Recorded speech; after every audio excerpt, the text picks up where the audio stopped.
para hindi agad ma-restrict or malimit sa pagko-comment or pag-react dito sa Facebook. Lalong-lalo na sa mga masisipag dyan na mga content creator. Kahit ako man noon ay nare-restrict agad dahil sa ginagawa kong mali. At ngayon, kahit 2 to 3 hours ako nagko-comment or nagre-react, ay hindi na ako nare-restrict dahil sa ginawa kong ito. Itong technique na to ay para to sa'yo.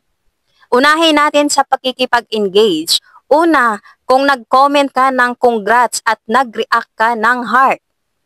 At may nag-post na naman at congrats ulit yung kinoment mo. Sa pangalawang comment mo ay ibahin nyo naman.